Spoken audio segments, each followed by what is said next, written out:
Morning. Morning. How you doing? Good. Yep.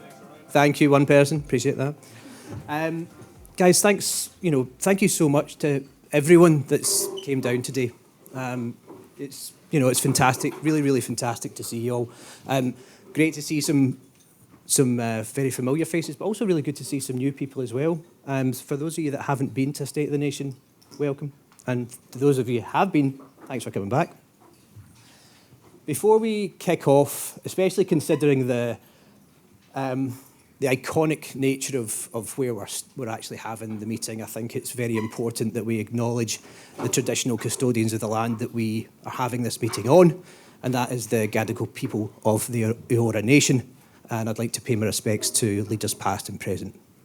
We're in our 5th State of the Nation. This is the 5th year that we've ran it, and I think that's testament really to how much the channel has grown over the time. And for those of you that don't know much about State of the Nation, this is an absolutely huge undertaking that VIOOH take on globally. A massive insights report globally, and we also focus on our 5 key regions. So that is Australia. We also have the UK, Germany, France, and the Netherlands. Then we also do focus every year on a new emerging region. This year it is Brazil, and Brazil specifically because of the exponential growth that the region has actually seen. So really, really exciting. The report has kind of become a bit of a de facto, it is the de facto insights report for the programmatic out-of-home industry. So much so that more often than not now, when you're seeing articles written in the press that are bringing insights into the article, they tend to be referencing State of the Nation. So I think that's a real testament to the work that's been done. The event itself, the event is fantastic for us. It's a global roadshow. It gives us the opportunity to come out to, especially for our lovely UK colleagues, to come out and meet with the media professionals and the whole industry, and really celebrate the insights that have came from the report, and really allow us to kind of dig deep into the insights that have come out, really explore what's there, and really try to kind of debate those as well. So we're actually joined by some amazing industry professionals today. I think it's going to be a really great event. We're going to keep it super punchy. We're going to have it really snappy, back-to-back 3 sessions. Now, session 1, our Global Marketing Director, VIOOH, will be coming on stage to take us through some of the key findings of the Australian report specifically. You guys will also have, at the end of this, will also you'll be able to download the report, both the global report and the local reports. But VIOOH will take you through some of the key findings. Next, we're going to have our global BD director and Ricky on the stage, taking us through a bit of a fireside chat on how independent agencies, how they're using programmatic out of home and why, what strategies they're using, what's winning for them, and what their clients are seeing from the results. And then last but not least, we're going to have an amazing panel. Jem, again, is going to take you through a bit of a Q&A with some really, really excellent individuals. And thank you to you all for joining. We've got supply, we've got demand, we've got agency. So it's going to be a really, really interesting event. So, look, that's kind of it. What I'd want you to do, again, look, thank you again for coming. It's brilliant to see you all. Really, really do appreciate it. And it's fantastic to see you down here. Sit back, relax, chill out. It's going to be an awesome session. I hope you get loads from it. And I will now like to hand over to VIOOH.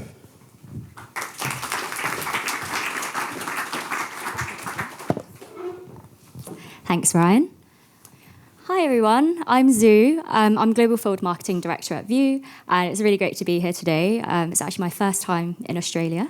I'm glad that the sun's come out because all of yesterday I was getting blamed by my colleagues for bringing the English weather over with me. So very happy that the sun has decided to come out today.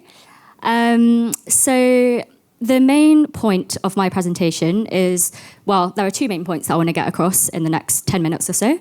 Number one is really to talk you through the research and how it's run, the survey respondents. And then the second point is setting the scene for the panels.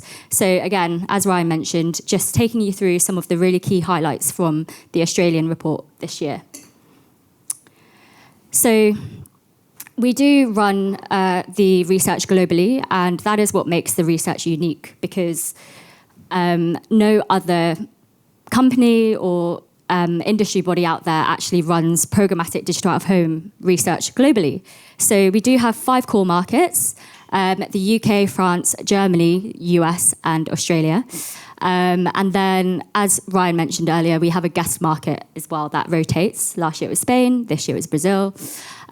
So again, that's really selected based on where we're seeing a lot of opportunity, where we're seeing growth, and really to provide a point of contrast to the other core markets that we research year on year. And the fact that Brazil is obviously only a guest market for 1 year means that in the global results, they do not have year-on-year comparisons. So in terms of the research itself, we have both qual and quant research. So the quantitative part of the research is focused on surveying 1,200 respondents across the industry. So it's a big sum. And from that, we get to know the numbers behind the research. And then the qualitative part of the research is where we actually interview 2 people in depth from the industry itself in each of the markets. And bringing the qual and the quant together is where we get a lot of the insights. So we get the numbers behind, the research, but we also get to hear the opinions of people who actually work in the industry, and that's really insightful. So in terms of the actual reports, there are market reports that are kind of released for each of the core markets that you can see on screen, as well as our guest market. And those market reports are about 7 pages long, so not very long. And then the global report is about 51 pages long, and that's the main read. So the reports are actually meant to be read as companion pieces. So, if you read the market highlights, that's a fantastic start into finding some of the key stats and, the specifics around the market. But if you read the global reports, you will find that some of the stats in the market highlights are expanded upon in the global report. So that provides it some extra context. It provides it with a benchmark against how they're doing against other countries. And it's particularly useful if, for instance, you're planning multi-market campaigns so that you can see how the countries are stacking up against each other and what the unique benefits are. Let's take a look at the respondents. You'll see on screen here that the main definition is around joint or sole decision makers within their business. So these are the people that have spent or placed buys against digital out-of-home or programmatic digital out-of-home in the last 12 months or are open to doing so. Or they are people who have spent in other programmatic channels in the past 12 months as well. So in other words, follow the money. We're putting our money where the mouth is. We're trying to find, these decision makers who have the power to spend and shape the way that investment in programmatic digital out-of-home is going. And when we look at seniority, we find that on this bar chart, well, it's not a bar chart, it's a pie chart on the right-hand side, over 90% of them are at board director or at executive director level. So they're the big dogs, in other words. And I know that a lot of people in the room today will be also at that level. So these are the people who work day in, day out in the industry. They know what they're talking about. And so that really lends a lot of credibility to their opinions in the research as well. And what makes State of the Nation so great, not to toot our own horns, but it's a VIOOH event, so a little bit of a marketing plug in there, is that the fact that the questions actually blend behaviour and attitude. So there are behavioural questions in the survey which ask, what have you been doing over the last 12 months? Where have you found investment? Have you planned DCO campaigns? And then there's attitudinal questions as well. So where are you planning to invest in the next 18 months? Or what are the barriers to entry? So in other words, that's basically asking about intent and action. And if you think about the way that some questions are asked, perhaps there's an answer which shows a lot of intent, but then there's actually only low action. And that's why it's really insightful, because if we dig into that, we get to see some of the gaps or the knowledge that might need to come to light and, basically add insight into the industry. So without further ado, I'm going to throw a load of numbers at you, but hopefully it won't take too long. From this stat, we really see that Australian marketers are really embracing programmatic digital out-of-home. Over a quarter of media plans have integrated programmatic digital out-of-home in the last 12 months, and that is consistent with the global average. So that's a great stat to see. And then when we look at the future, projections are indicating that 35% of media plans are going to include programmatic digital out-of-home in the next 18 months. Again, aligning with global forecasts. So when we look at those numbers, that's going from just over a quarter to then just over a third, which is great. That tells a really strong story about programmatic digital out-of-home, and it shows that people are wanting to invest in the channel and they're waking up to the value that it can bring into other media plans. And when we look at an increase in spending, we actually see that there will be forecasted a 28% increase over the next 18 months. So not only are people planning to integrate programmatic digital out-of-home into more media plans, but they're actually planning to spend more as well. So that's, again, a really strong story and a positive story for programmatic digital out-of-home. So let's look at sources of budget to fund programmatic digital out-of-home. So where are the budgets coming from? As you can see, there's a lot of budgets that are being moved from other channels, but what I really want to focus on here is actually the last line, so about new budget being added for programmatic digital out-of-home. So this is really interesting because basically it says that, programmatic digital out-of-home is filling a gap that hasn't been filled in, media budgets before.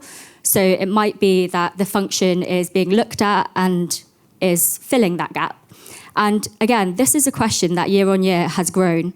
So I think what I want to get out of this slide to you is the fact that new budgets are more likely to be accessed by media agencies marginally over advertisers in Australia. So it's the media agencies who are driving that change and they're evangelizing about programmatic digital out-of-home. And this next question is really interesting to me. So I've been at VIOOH for 4 years now, and when I joined, State of the Nation was very much a survey about the basics of programmatic digital out-of-home. So what is programmatic digital out-of-home? Gauging people's understanding of it. And I think the fact that a question like this has been included this year, which is the first time that it's been included, and the technical nature of it as well, the type of deals that people prefer, really says about how far the industry has come in the last 4 years.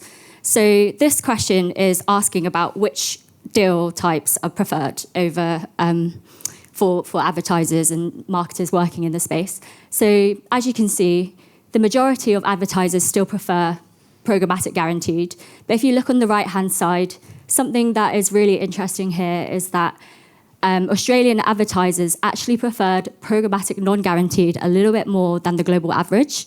So I think that could be a really interesting space to watch out for in the future in terms of growth. And then let's look at responsibilities for programmatic digital out-of-home. So who is planning and buying programmatic digital out-of-home over the last 12 months? I just want to call out a key stat here where we've seen a lot of growth, and that is with the DSPs. So this is single-handedly the most growth year on year that we've seen for any of the other players. That's a 25 percentage point increase year on year in people using DSPs to plan or buy programmatic digital out-of-home. So I know that we have Dylan from the trade desk coming on stage later, and I'm really looking forward to hearing, her perspective on how DSPs are growing in the space and what they're doing. And then just looking at what Australians Australian marketers are seeing as the recognised benefits of programmatic digital out of home. Location targeting is topping the list here. So that's an interesting point because that is actually very different to the global perspective. Australians have actually found that location targeting is at 71% versus the global, which is 60%. So that's a key point of difference for the Australian versus global insights. But it is quickly followed then about sustainability, providing dynamic creative opportunities, so DCO, and it's recognised for establishing trust amongst consumers as well. So it's really great to see that people are finding programmatic digital out of home being able to deliver against these fantastic benefits and using it in their campaigns. And programmatic digital out of home is not planned in silo, as we know. We added a question in about how which channels it's preferred to be paired with. And on this year's survey, we found that in Australia, marketers are tending to plan it with social media at the top of the table, both for performance-led and brand-led campaigns, followed by digital video advertising and display.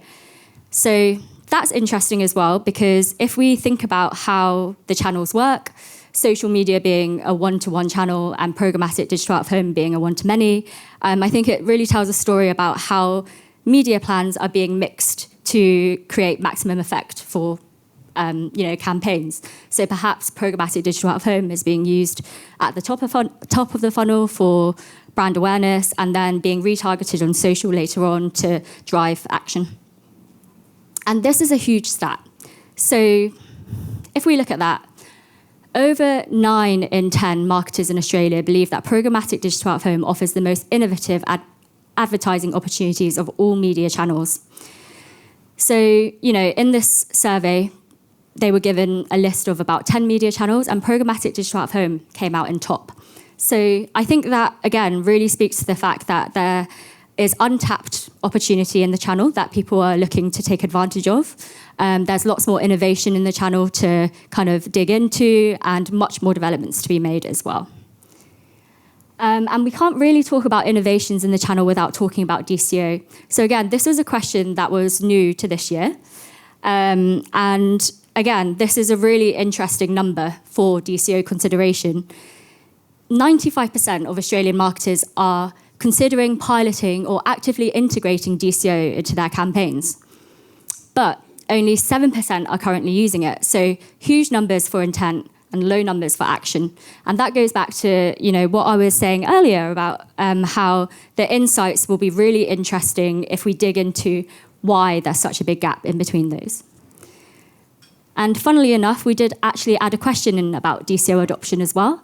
And across the board, we saw that half of Australian advertisers agreed that there's a lack of understanding or confidence in the technology to execute the campaign, followed by budgetary constraints, and then more training on the possibilities of DCO campaigns needed. So I know that was a very whistle-stop tour around the stats of the Australian market highlights. But if you haven't done so already, I would really encourage you to have a read. I know that you have a lot of your own personal expertise that you can bring into it as well. So please do read it with a critical eye. But I'm very happy now to hand over to Jem, who will be joined by some guests on stage to dig into the insights even further.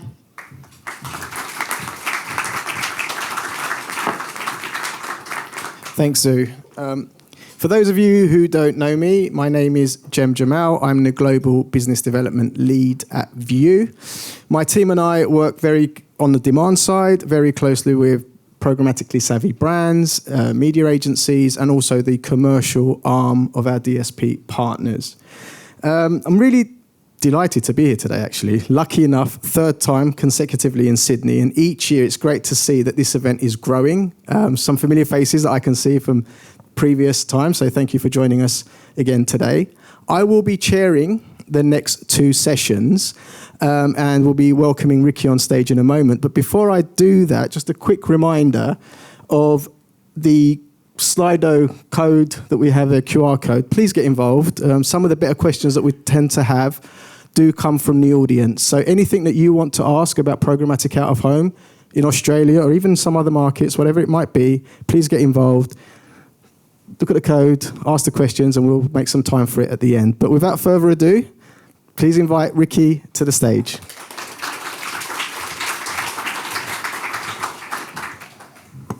Hey, everyone. Ricky, let's get to it. Let's begin with a quick intro, if you don't mind. Yep, so as the slide says, I'm Ricky. I'm the digital media lead at BCM, and we're a indie agency. We've been kicking around for about 30 years, and we're full service. So our clients come to us for their creative, research, PR, and obviously media as well. So we kind of do a bit of everything. Fantastic. It's good fun. Brilliant. Ricky, the Australian report shows that over a quarter of campaigns incorporated programmatic digital out-of-home over the last year. And the trend looks like it's set to continue.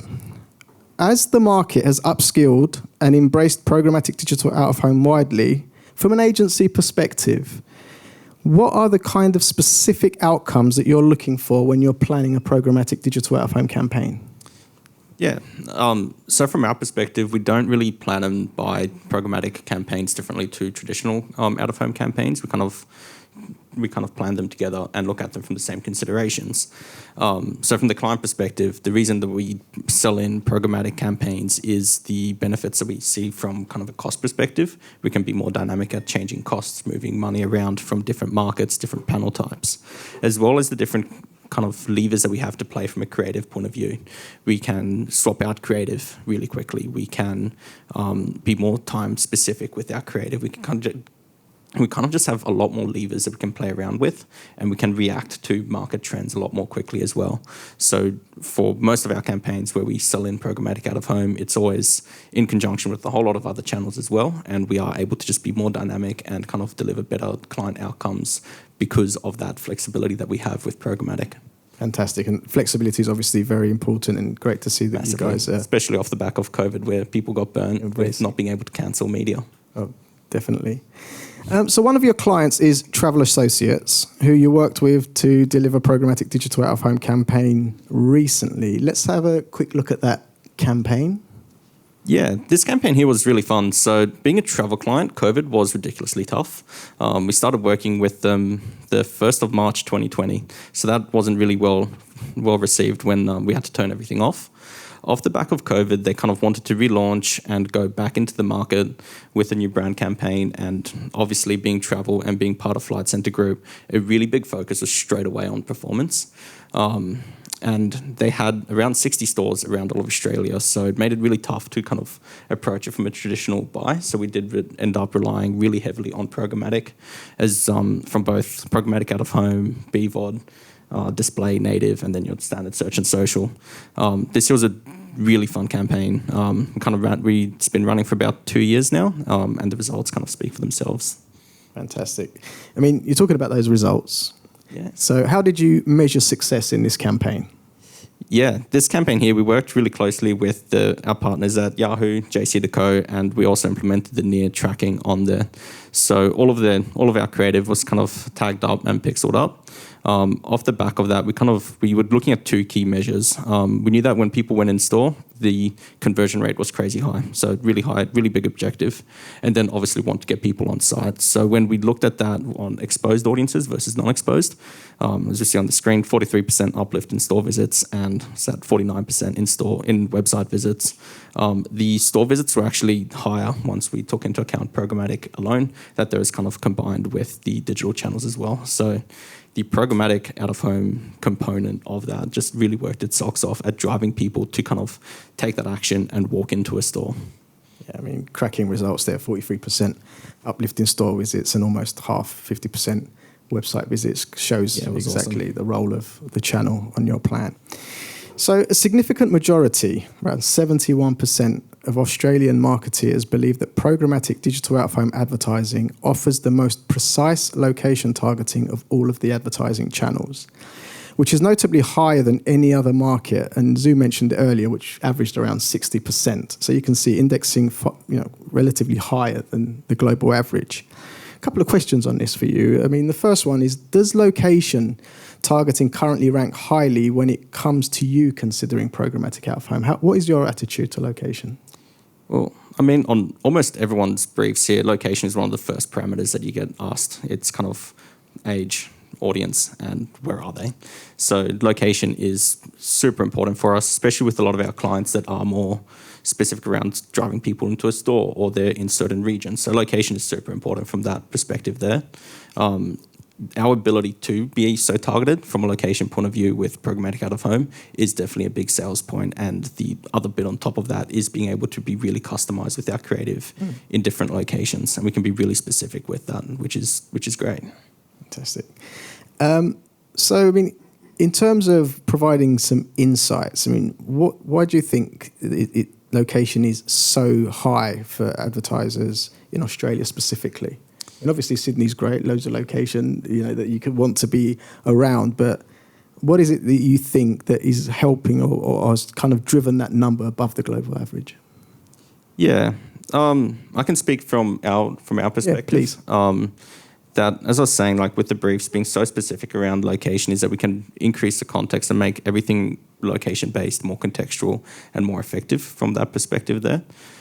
So when we start really breaking down to location, it's such a good way to it's just a great targeting layer that we can add is if we know people are going to be in a certain spot and we more or less know what kind of environment they're in, what their mood is in that environment, we can line that up with creative and the messaging that we line up on that. And it is just that contextual layer of that is just super important. Yeah, and it's great, I mean, the market is embracing that power of location that you won't necessarily get in so many sort of other channels when it comes to the programmatic media mix. Next question. We know you currently use first and third-party data for your campaigns to inform your programmatic digital out-of-home buying decisions. Can you talk us through your strategy around this? Yeah. So as part of our service, we obviously have a strategy team and we work really closely with them to define who the audiences are. So from that perspective there, we are working with a lot of third-party data from Roy Morgan's GWI to kind of build audience profiles.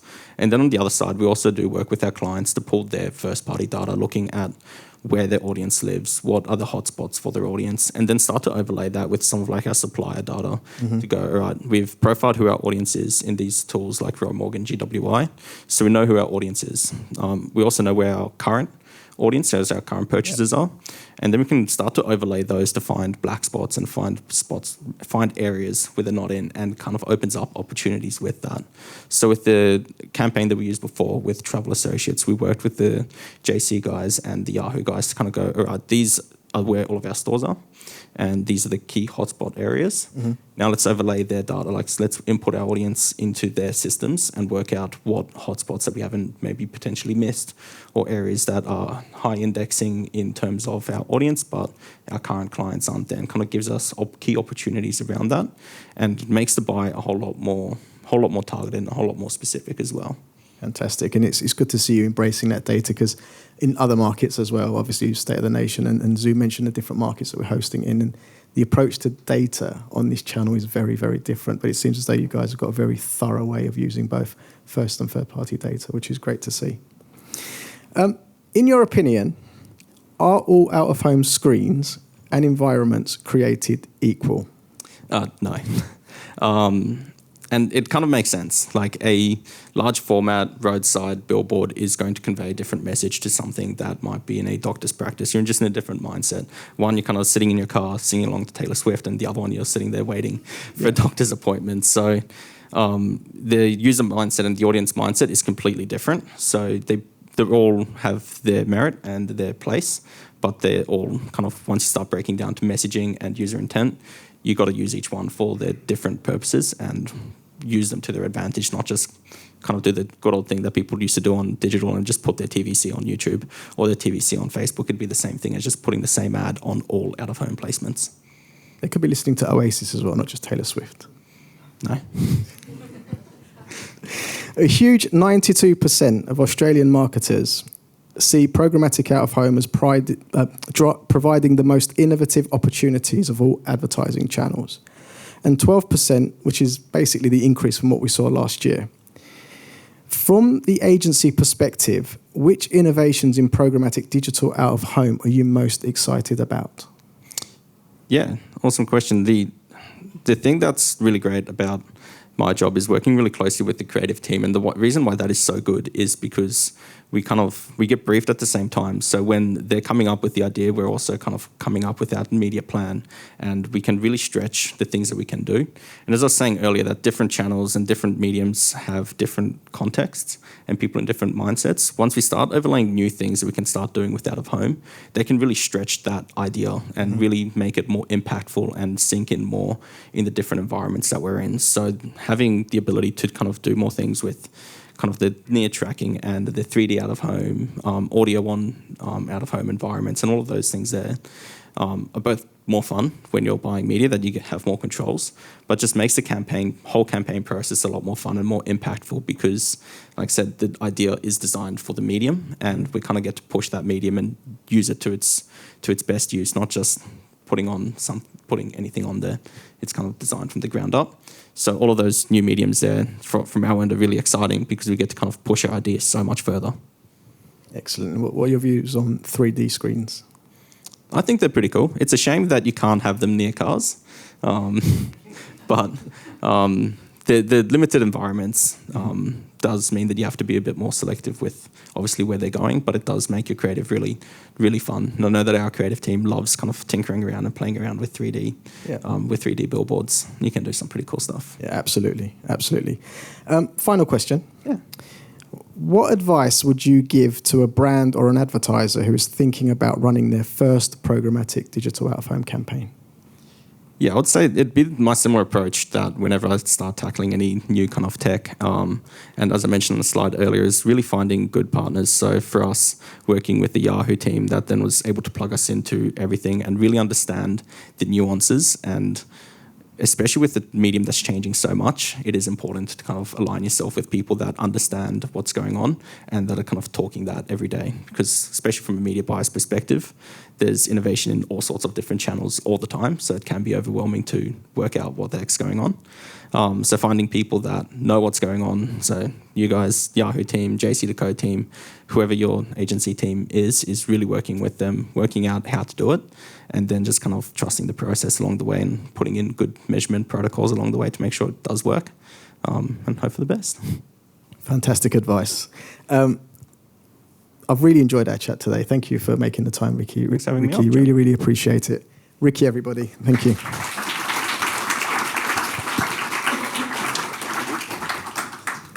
Now time for our next session. So if we can get our panelists to kindly join me on the stage, please. Please welcome.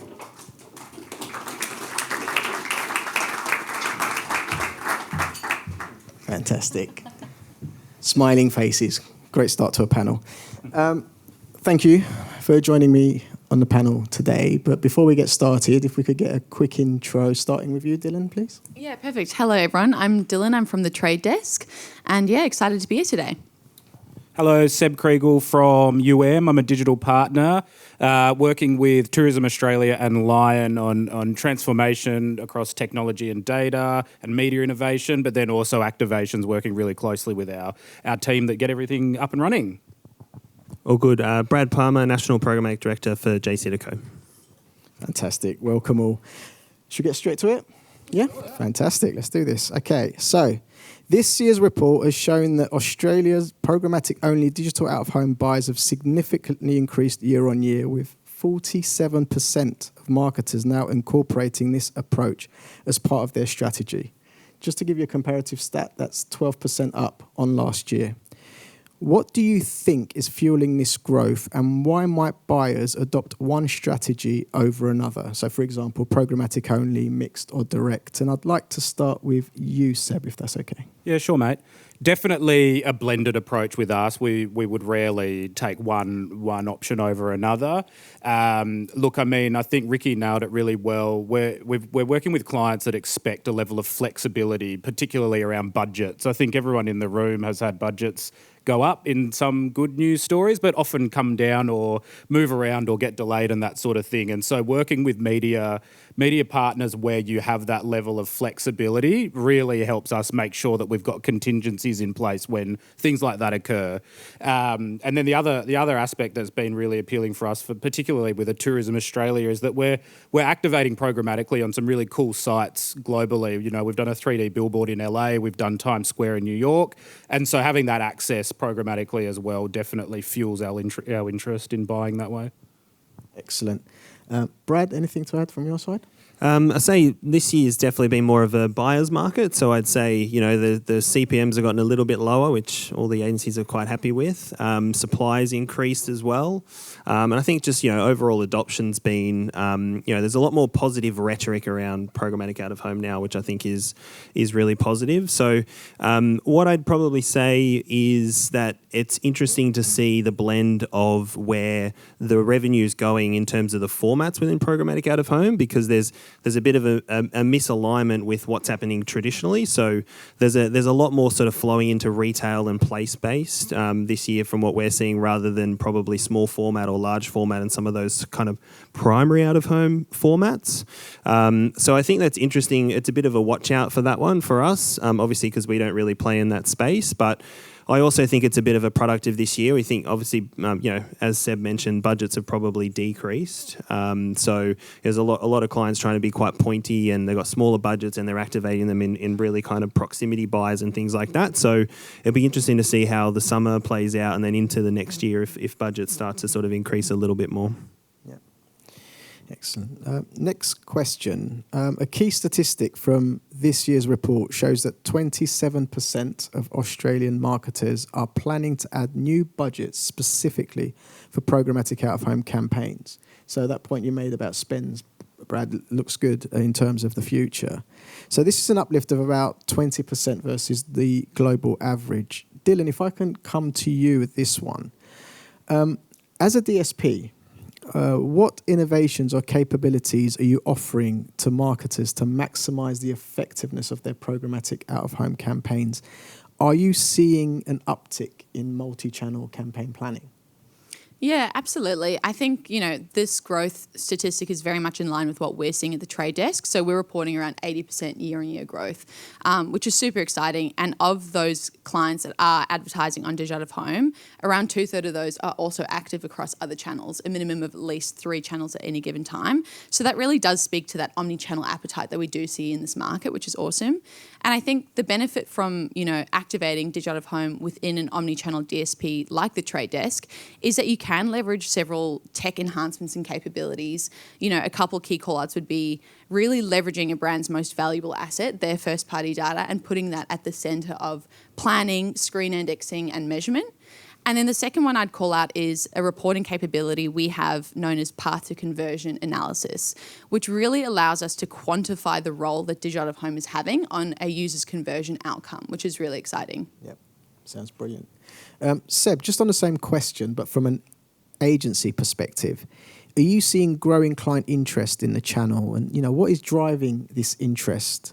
Do you see new budgets? They're continuing to grow? What is it that you see from your side? Definitely growing understanding of programmatic out of home, I think. Maybe not necessarily interest. I mean, there are in some cases, because we are dealing with some traditional clients and that sort of thing at times, right? Like, we all deal with people from different backgrounds and different skill sets and that sort of thing. Definitely more interest in the platform buying approach via DSPs. But look, I mean, when we plan to outcomes, and we're using our proprietary internal tools to understand reach curves by channels, and then we follow that through to activations, who then plan that via DSPs, whether it's the Trade Desk or Vista or whoever. And look, I think the level of sophistication is increasing in terms of what we can be doing in that space, and clients understand that. And so when we are working with big campaigns, or there's a really strong message in market, we are leveraging the technology available to make sure we're putting our best foot forward.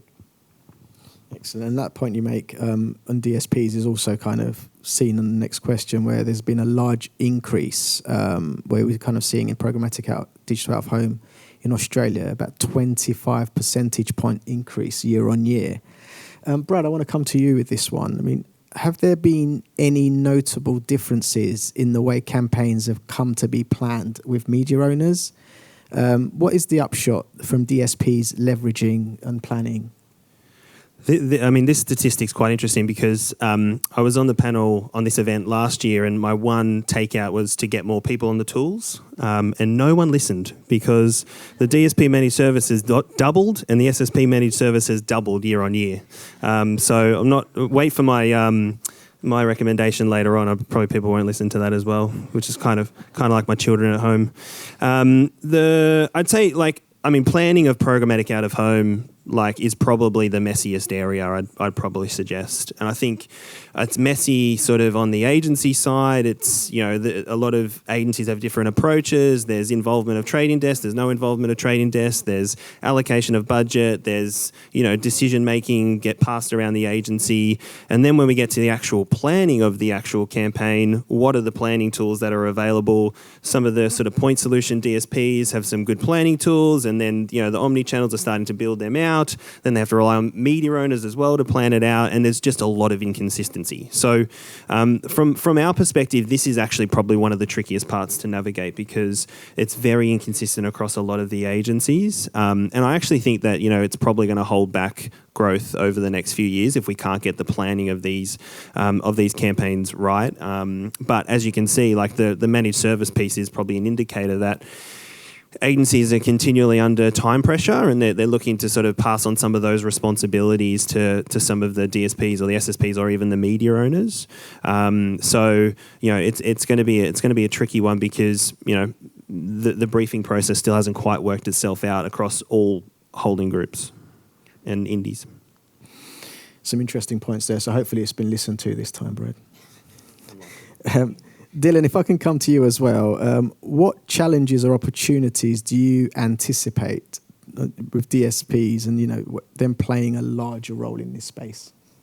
Yeah, I definitely agree with Brad that there is a need for standardization in the industry when it comes to planning, and until we achieve more parity, I think we'll continue to see a lot of fragmentation when it comes to planning digital out of home. The Trade Desk does have their own forecasting and planning tool, but a key focus of ours as a company is how can we be interoperable and open to industry solutions. So where this has worked really well in the past for us is we've actually built to a client or an SSP's technology where they've been able to actually leverage their digital out of home planning and just activate straight within an omni-channel environment within our DSP. So that's kind of the sweet spot that we love to lean into in that open and interoperability piece.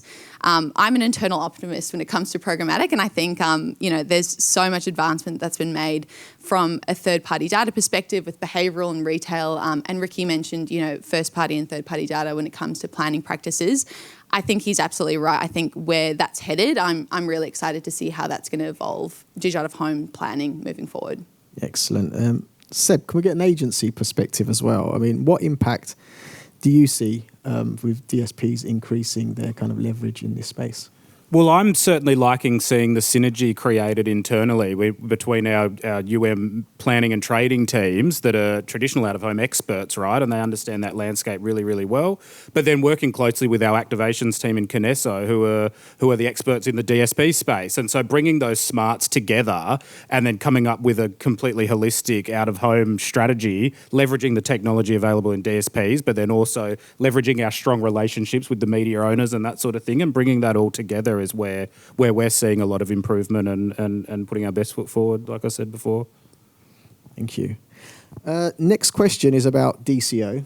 We've seen the big stats, 95% marketers talking about it and only 7% actioning in this space. To be honest, it's not that different in terms of what we're seeing in other markets as well. There's definitely a lot of talk around DCO and a lot of excitement around it. But Seb, what do you think is driving this client interest in DCO?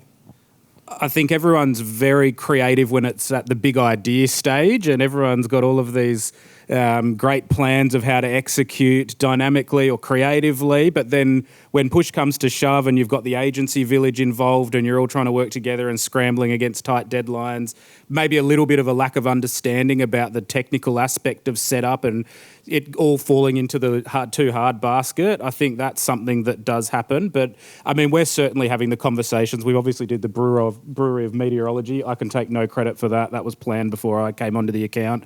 But I mean, that was a great great display of using trigger targeting and DCO to get something out of market that won an award. So I mean, there's certainly appetite. We're definitely pushing for it to make sure we're cutting through in a cluttered environment.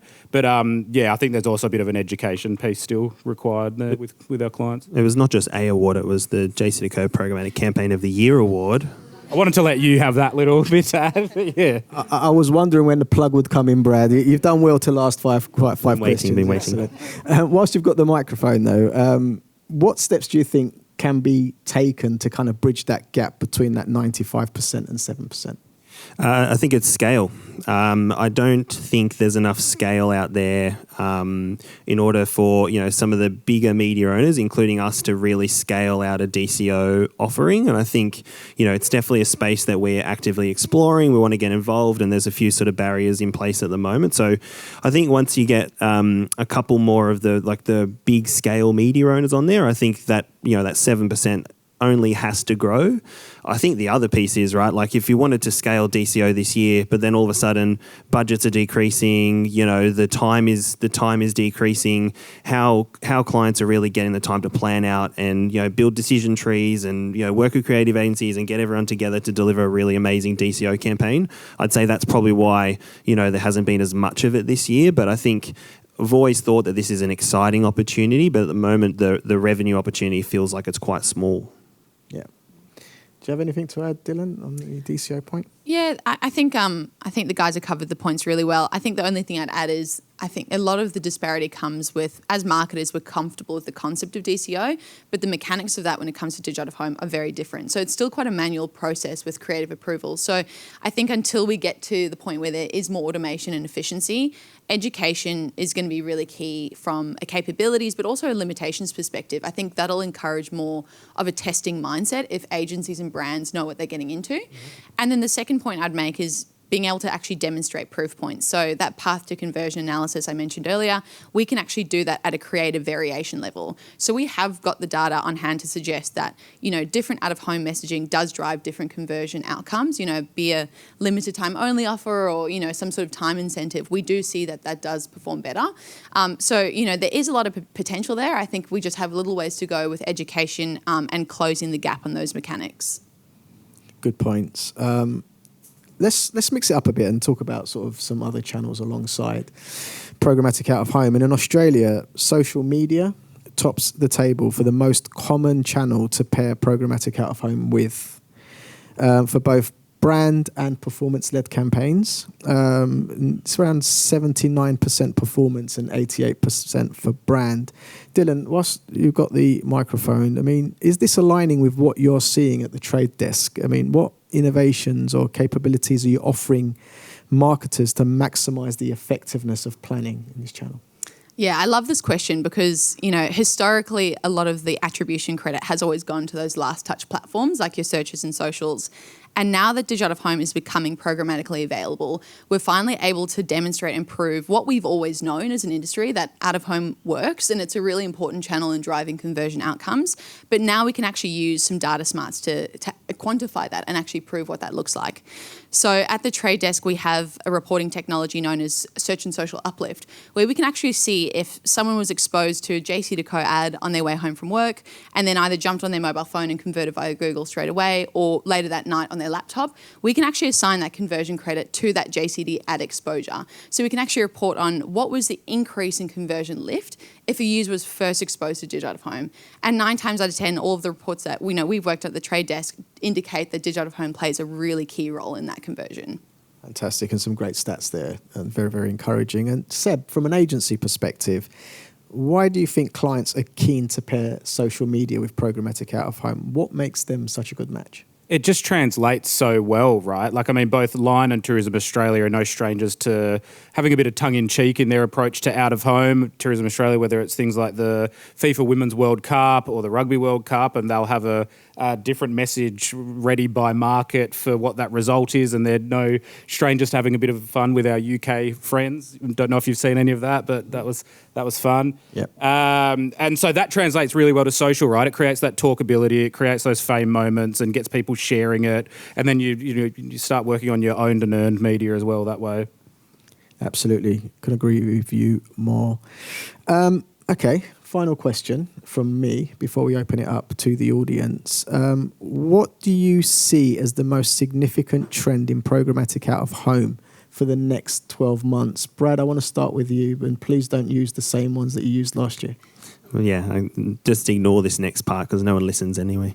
For us, from a media owner perspective, it's going to be sales convergence. I think we've seen so much more that the agencies or within the media agencies, it's becoming more and more key to be talking to the same people that are buying the traditional as the programmatic, and then things are flowing down to an activations point of view. So, if we think about markets like the UK, there's some really nice sort of swim lanes over there because there's poster specialists that the JCDecaux sales team will look after, and then the programmatic team will talk to the digi agencies and the DSPs. But here, there's a huge blend, and it's traditionally quite hard to navigate for us. So, with agencies wanting to talk to the one person, they don't want to talk to two people about any of the solutions. So our plan for next year is to really start the upscaling of our sales team, and then I think there'll be some real value in an army of JCDecaux people talking about programmatic rather than kind of like a small siloed team, and I think that'll really drive overall scale, and then the sort of natural convergence and integration of programmatic into holistic out-of-home buying. Yeah, some great initiatives, great points there, and great to hear you using UK as an example. Just going down the line, Seb?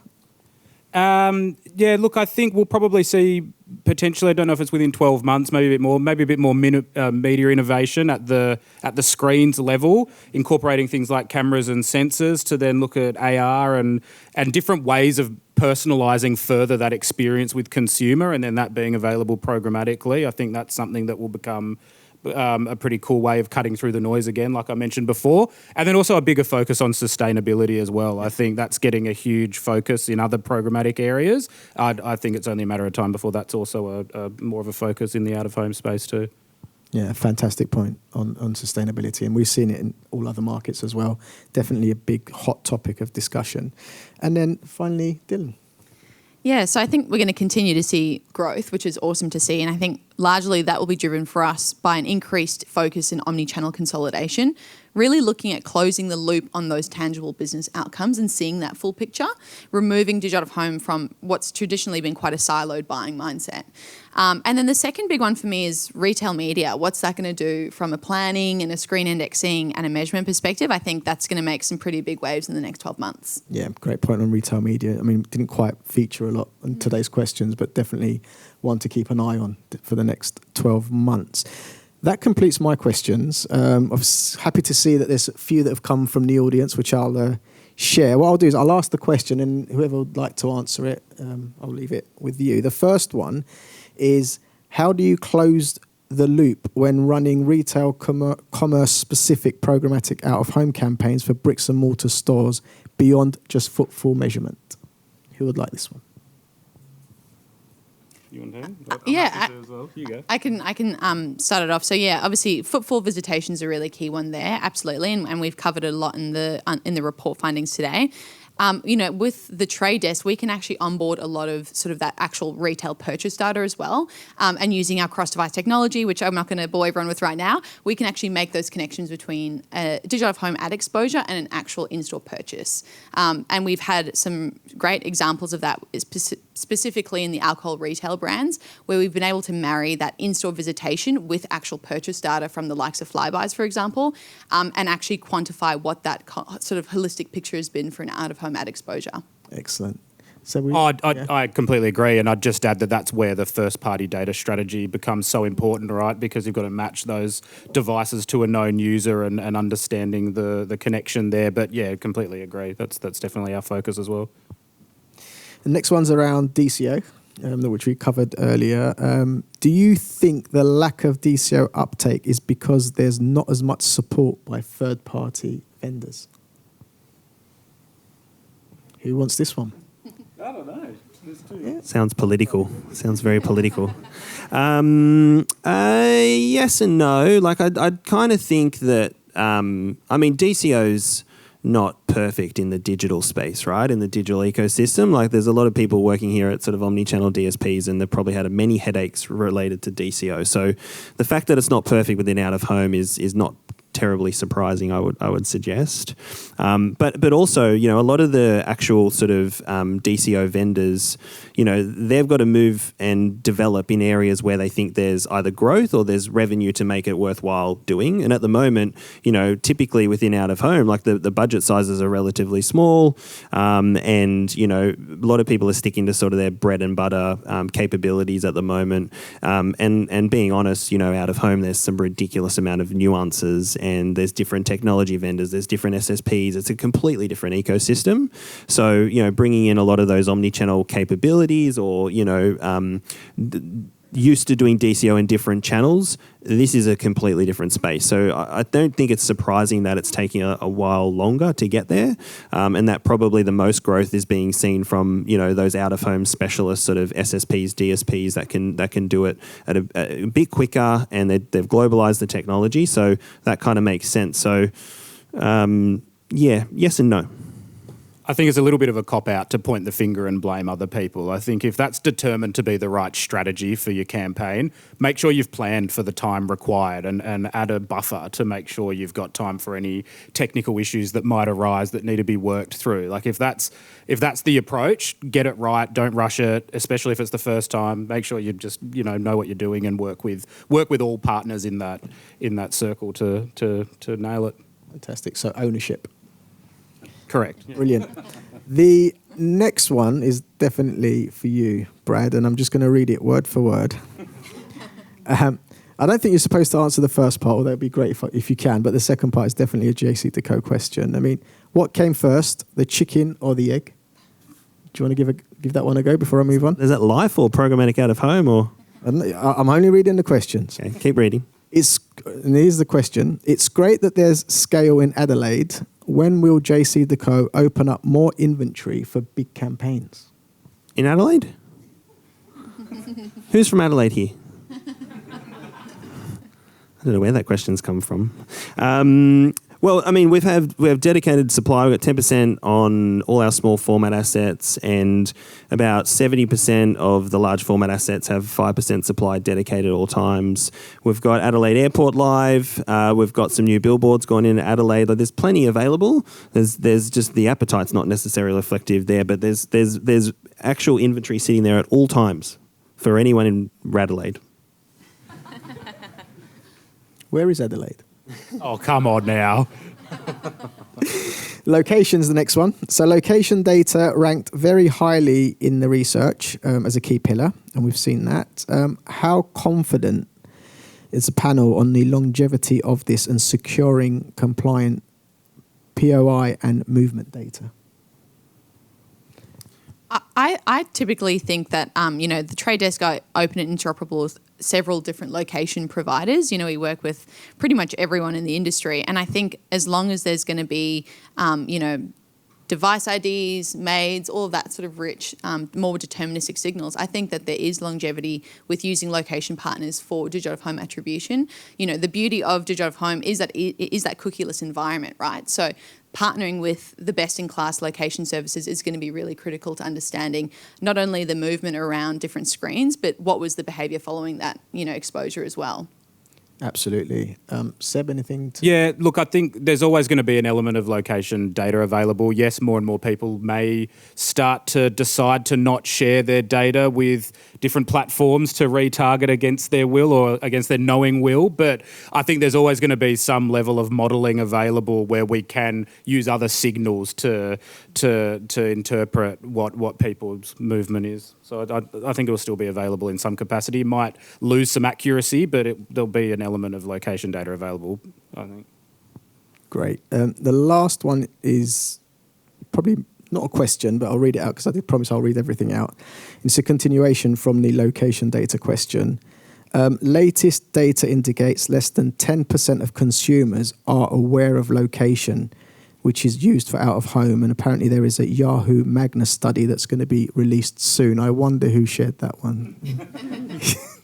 But, let me close off by saying thank you very much. Obviously, very interesting panel, lots that came out, which I'm sure that the audience found very, very useful. So thank you very much. Thanks, guys. Thanks, team.